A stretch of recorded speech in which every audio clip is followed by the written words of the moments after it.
teman agak pasti nanti bisa terganggu lah ya suaranya ya, karena beberapa suara nanti bisa masuk sekaligus gitu. Ya, kita bisa mulai sekarang.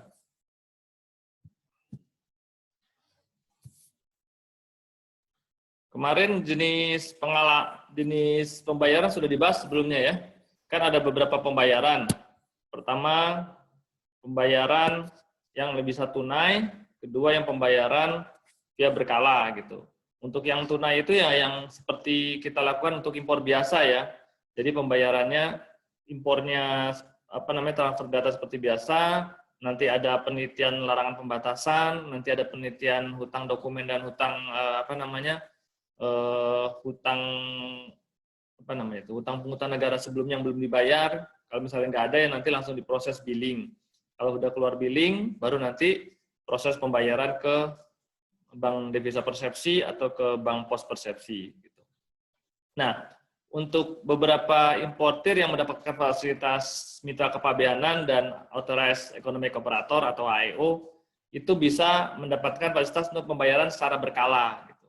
Walaupun banyak juga beberapa importir mitra kepabeanan dan AEO yang walaupun sudah mendapat fasilitas, tapi mereka tetap melakukan pembayaran tunai gitu, tidak dimasalahkan juga gitu. Jadi ini hanya pilihan saja.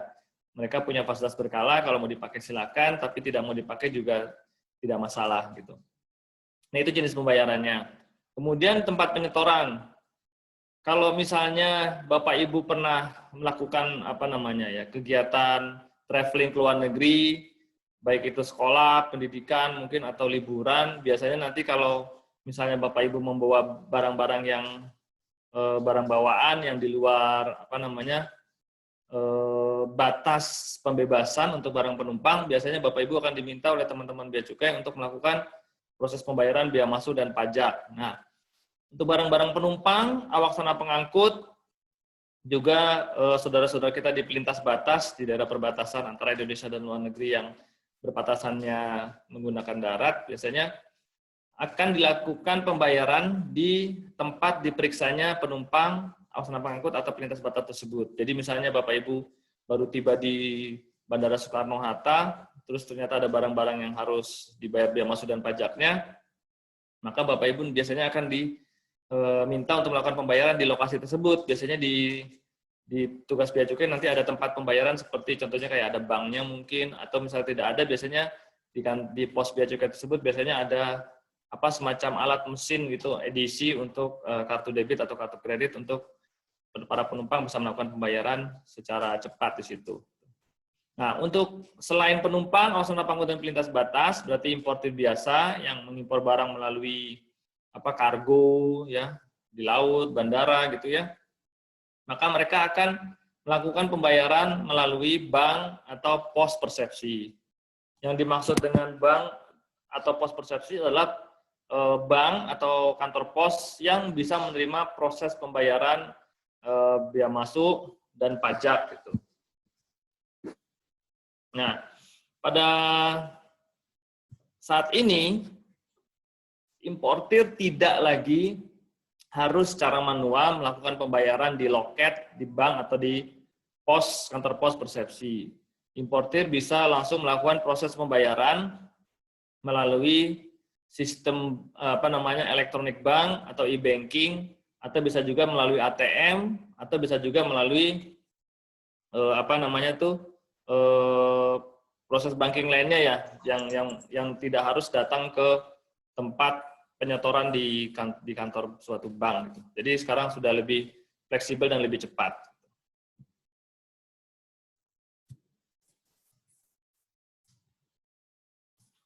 Nah, waktu pembayaran nih, tadi kan ada jenis pembayaran yang pembayarannya bisa tunai, terus bisa juga pembayarannya berkala tadi ya. Nah, yang tunai berarti pembayarannya pada saat dia menyampaikan PIB tadi. Jadi sebelum PIB-nya diterima oleh sistem bea cukai, biasanya importir akan diminta untuk melakukan pelunasan atau pembayaran. Setelah adanya bukti pembayaran dari sistem MPN atau modul penerimaan negara yang generasi kedua, biasanya nanti akan ada respon ke bea cukai bahwa importer telah melakukan pembayaran. Pada saat itulah nanti sistem di kepabeanan akan melakukan proses dokumen impor yang disampaikan oleh si importir. Nah, untuk yang berkala yang tadi pembayarannya setelah barangnya telah masuk, dokumennya kan tadi sudah diproses di bulan ini misalnya, terus barang juga sudah bisa dikeluarkan atau bisa digunakan di hari yang sama mungkin atau di minggu yang sama. Nah, importir akan diminta melakukan pembayaran bulan berikutnya. Pembayaran kegiatan importasi pada bulan-bulan sebelumnya itu boleh dibayarkan secara langsung ya dalam satu hari, atau dibayarkan juga misalnya menyicil gitu, setiap hari ada pembayaran gitu. Yang penting sebelum akhir bulan depan, jadi misalnya kalau sekarang kan udah bulan Agustus ya, misalnya kegiatan importasi di bulan Juli, misalnya di bulan Juli itu dibayarkan atau dilunasi nanti di bulan Agustus sekarang gitu ya. Nah, maksimal itu sampai akhir bulan Agustus gitu misalnya gitu. Sampai akhir bulan Agustus gitu. Tapi apabila nanti akhir bulan Agustusnya adalah hari libur, misalnya tanggal 31 nanti adalah hari libur, maka pembayaran terakhir itu harus tanggal 30. Gitu. Apabila tanggal 31-nya akhirnya itu jatuh temponya di hari libur gitu. Jadi misalnya tanggal 31 libur, maka pembayaran terakhir harus sebelum tanggal 31, yaitu tanggal 30. Gitu. Itu untuk yang importasi di bulan-bulan biasa. Nah, untuk importasi yang bulan November, tanggal 1 November nanti, sampai 20 Desember, itu harus sudah dibayarkan tanggal 20 Desember. Gitu. Karena kalau seperti mungkin di perusahaan-perusahaan Bapak Ibu sekalian, kegiatan untuk setelah Desember biasanya, untuk Desember akhir ya, 10 hari terakhir biasanya perusahaan akan melakukan konsolidasi pembukuan. Gitu. Begitu juga di kantor pemerintahan. Nah, untuk tertib administrasi, untuk importir yang melakukan importasi pada tanggal 1 November sampai tanggal 20 Desember, pembayaran kegiatan importasi tersebut harus sudah lunas pas saat tanggal 20 Desember. Kalau tanggal 20 Desembernya itu hari libur, maka pembayaran maksimal tanggal 19 Desember. Kemudian untuk importasi yang tanggal 20 Desember sampai tanggal 31 Desember, tidak bisa melakukan pembayaran berkala. Importasi 20 Desember sampai 31 Desember dilakukan pembayaran seperti pembayaran biasa. Jadi setiap transfer data ada tagihan langsung bayar. Seperti itu.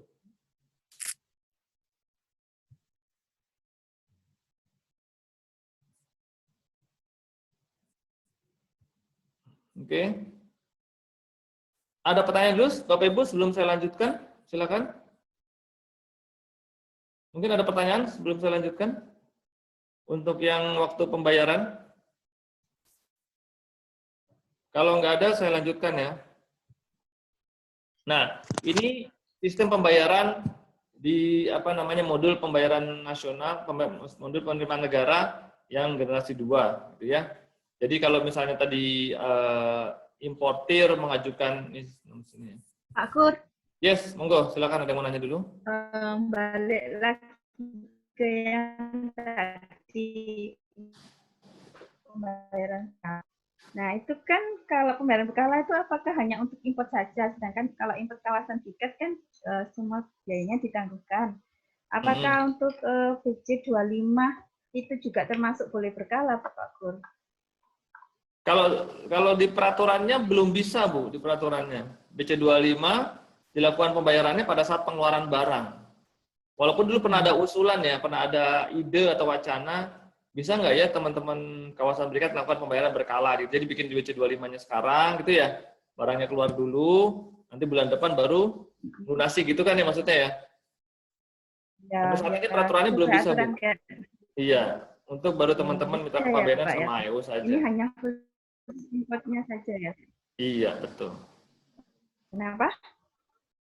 Kenapa, Pak? Iya, belum bisa untuk kawasan berikat, belum bisa. Saya itu, ya, oke Pak. Makasih, Pak. Ya, kita lanjut ya. Nah, kemarin kita udah diskusi nih untuk yang masalah proses pembayaran sebetulnya. Jadi pengguna jasa nanti setelah melakukan transfer data PIB dan sudah diproses, terus ada billing, maka nanti pengguna jasa akan melakukan proses pembayaran ke bank, gitu ya, proses pembayaran ke bank. Bisa melalui internet banking, bisa melalui ATM, ya. Nanti setelah diproses oleh bank, maka bukti pembayaran itu nanti akan dilakukan transfer data dari bank ke sistemnya Bea Cukai, memberitahukan bahwa importer telah melakukan pembayaran terhadap billing yang diterbitkan oleh sistem billing di Bea Cukai. Nah, nanti setelah dilunasi, maka sistem akan melakukan proses terhadap importasi yang diberitahukan oleh pengguna jasa tadi berupa data PIB tadi, diproses, terus penjaluran, ada jalur merah, jalur kuning, atau jalur hijau, dan seterusnya sampai barang bisa dikeluarkan. Seperti itu.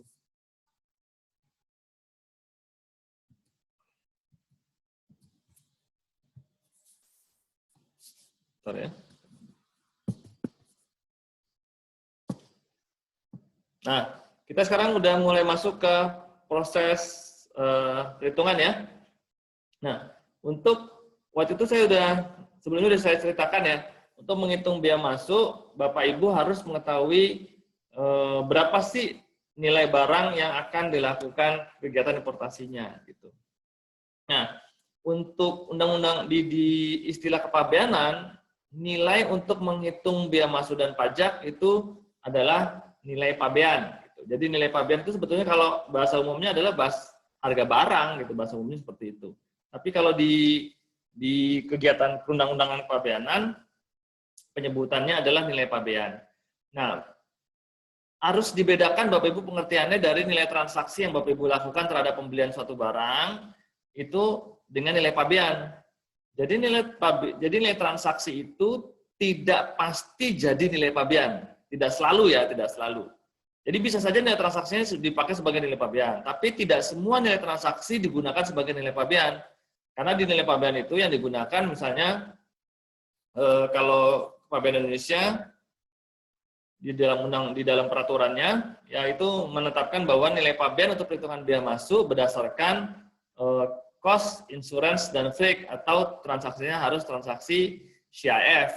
Jadi kalau misalnya Bapak Ibu melakukan kegiatan, saya transaksinya cuma X-Work Pak, saya transaksinya cuma FOB, atau saya transaksinya cuma CNF, maka Bapak Ibu harus mencari data-data tambahan sebelum dimasukkan ke dalam dokumen impor, supaya ketemu nanti nilai pabean yang dipersyaratkan adalah sebagai CIF. Gitu. Nah, jadi Mas kan tadi bilang, belum tentu nilai transaksi yang Bapak Ibu lakukan, jadi nilai pembelian Bapak Ibu lakukan itu adalah nilai pabean. Misalnya, Bapak Ibu beli X-Work suatu barang, misalnya harganya 1 miliar. Tapi nanti di PIB, Bapak Ibu tidak bisa memasukkan nilai 1 miliar itu sebagai nilai pabean. Karena nilai pabean tadi, kan harusnya kan CIF, sedangkan Bapak Ibu kan nilai 1 miliar tadi baru berbentuk masih X-Work ya. Jadi harus ditambah lagi kan dari biaya-biaya pergudangan di negara asal, tracking di negara asal, custom clearance di negara asal, terus ada lagi biaya freight, pengangkutan dari pelabuhan asal sampai pelabuhan bongkar Indonesia, juga asuransinya. Nah, itu harus tambah-tambahkan sampai ketemu CIF sehingga nanti baru bisa ditentukan nilai pabeannya berapa. Jadi saya ulangi lagi, nilai transaksi yang Bapak Ibu lakukan tidak selalu bisa menjadi nilai pabean. Gitu. Ya, karena nilai pabean sudah ditentukan di peraturan bahwa berdasarkan cost, insurance, dan freight. Nah, bagaimana jika misalnya kegiatan transaksi Bapak Ibu sekalian itu melebihi CIF gitu ya. Melebihi CIF. Contohnya kayak misalnya, Pak saya belinya DAP gitu, atau saya belinya DDP gitu. Ini untuk teman-teman yang belum mengerti ya tentang Incoterm 2020, saya sarankan Bapak Ibu mencari informasi tambahan lah. Apa sih Incoterm 2020 gitu ya. Apabila Bapak Ibu ingin lebih detail belajar tentang Incoterm 2020, kami CBMC itu pernah melakukan webinar yang ada hubungannya tentang Incoterm 2020. Bapak Ibu bisa ke ke YouTube channel kami atau ke Facebook kami, terus mencari video-video tentang webinar kami yang bercerita tentang nilai pabean atau yang bercerita tentang Incoterm 2020 gitu ya. Nah, ini gambar sederhana lah sebetulnya ya. Bagaimana sih terbentuknya CIF gitu ya. Kalau di Incoterm 2020, harga CIF itu sebetulnya harga barang ya sampai pelabuhan tujuan, tapi sebelum bongkar gitu ya. Jadi harga barang sampai pelabuhan tujuan masih di atas kapal barangnya sebelum bongkar. Gitu. Nah, biaya-biaya itu jadi harus lengkap nih. Jadi kalau misalnya Bapak Ibu melakukan kegiatan transaksinya masih export, maka biaya-biaya dari gudang eksportir di negara asal, terus tracking, terus penumpukan di pelabuhan asal, terus custom clearance, terus proses pengangkutan ke atas kapal, sampai pengangkutan kapalnya biayanya sampai nilai asuransinya dari pelabuhan asal ke pelabuhan tujuan itu harus dihitung juga, sehingga baru kebentuk CIF gitu. Nah, kalau Anda yang misalnya transaksinya misalnya lebih dari CIF, misalnya transaksinya saya DDP Pak, atau misalnya CIP gitu misalnya, ya berarti Bapak Ibu seharusnya mengurangi nilai-nilai yang ada di invoice sebelum dimasukkan ke dalam dokumen impor.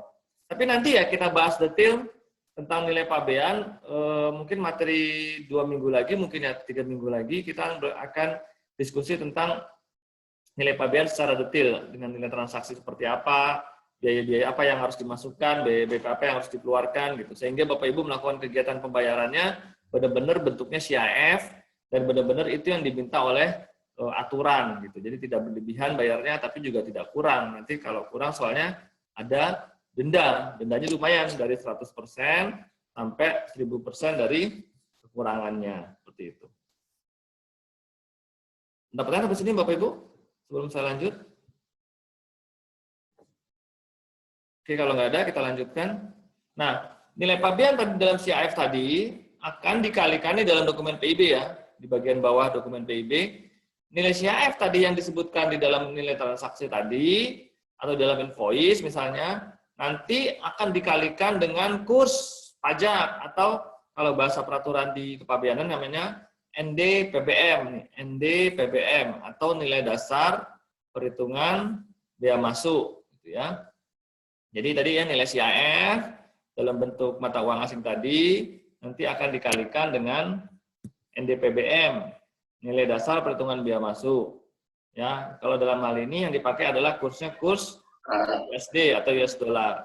Jadi 241.779 ini dikali dengan 12.748 nanti baru kebentuk 3 miliar lebih ini. Nah, NDPBM ini diterbitkan oleh pemerintah biasanya setiap hari Rabu. Jadi setiap hari Rabu nanti ada keputusan dari Menteri Keuangan untuk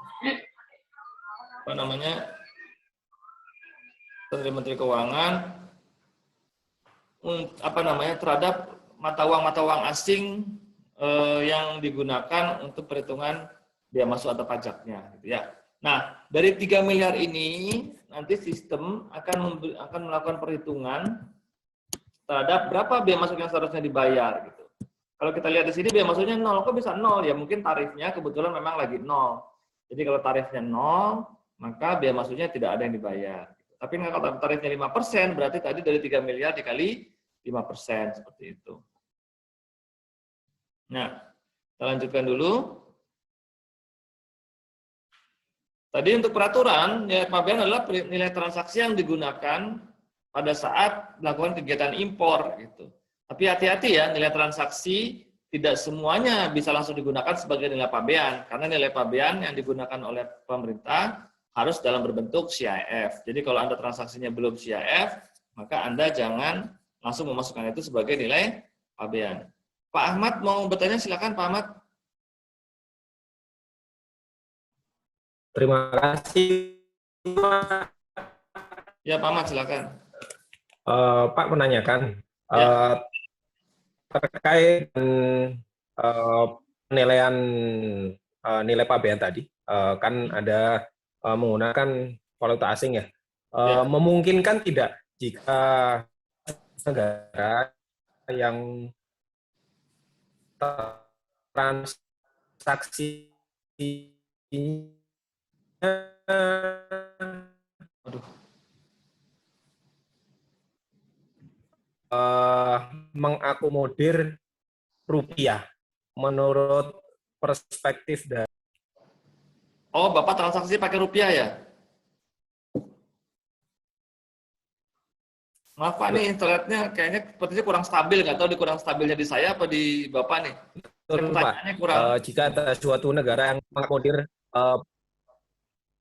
sepertinya di tempat saya nih, Pak. Jadi Bapak beli Iya, Pak. barangnya sudah dalam bentuk Maksud rupiah ya? saya demikian. Jadi kalau iya, jadi ada suatu negara yang mengakomodir transaksi dalam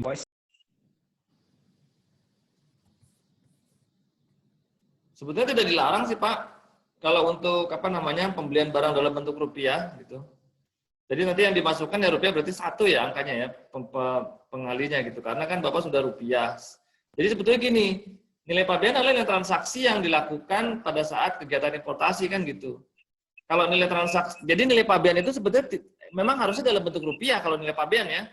Gitu. Tapi apabila Bapak Ibu mengimpor dalam bentuk mata uang asing, pemerintah menyediakan kurs untuk menghitung atau mengkonversi menjadi nilai rupiah gitu kan ya. Nah, kalau Bapak Ibu belinya sudah rupiah, ya sudah berarti nilai pabean itu bisa langsung digunakan sebagai nilai transaksi asal nilai transaksi dalam rupiah itu sudah mencakup CHF tadi ya, sudah menyangkut harga barang, sudah menyangkut biaya perjalanan dan sudah menyangkut juga asuransi dalam rangka pengiriman barangnya gitu. Gimana, Pak Ahmad? Oh, Pak, berarti dari sudut pandang Bea Cukai tentang invoice yang menampilkan mata uang rupiah itu bisa dilaksanakan atau diproses lebih lanjut ya. Kemudian dari sisi kewajarannya tidak ada masalah ya. Bisa langsung. Kalau kewajaran belum Pak ya, saya belum ngomong kewajaran. Kewajaran nanti lagi Pak. Nanti kalau kewajaran nanti dalam proses penelitian ya. Tapi intinya nilai transaksi atau nilai pabean itu bentuknya sebetulnya rupiah yang diminta sama PIB. Cuman beberapa orang kan membelinya dalam bentuk mata uang asing. Karena dalam bentuk mata uang asing, maka pemerintah menyediakan kurs untuk perhitungan nilai pabeannya kan gitu. Tapi kalau Bapak misalnya sudah dalam bentuk rupiah, ya bisa langsung dimasukkan ke dalam PIB gitu aja. Oh iya. Baik, Pak. Maksud kami kewajarannya itu invoice yang kursnya waktu itu sudah menampilkan rupiah. Jadi bukan terkait dengan nominalnya ya, tapi terkait tampilan yang ada di invoice menggunakan langsung mata uang rupiah. Demikian, Pak. Kalau udah rupiah nggak apa-apa, Pak. Bisa langsung dimasukkan ke PIB, boleh kok. Masalah. Oh iya. Ya. Baik, Pak. Sudah jelas. Terima kasih, Pak. Ya, silakan. Pak Hernawan, silakan. Ya. Pak mau tanya ya, silakan. Mau tanya, itu kalau di dalam nilai yang dimasukkan di dalam nilai itu kalau misalnya contoh nih beli kontainer tuh dari leasing company nih Pak.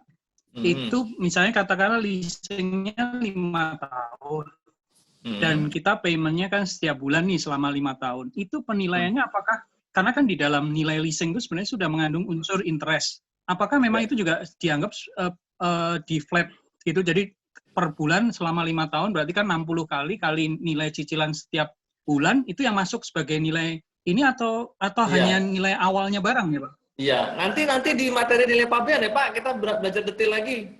Kalau ada interest gimana? Okay. Ya, tapi intinya nanti sebetulnya interest itu nggak dimasukkan sebagai nilai transaksi.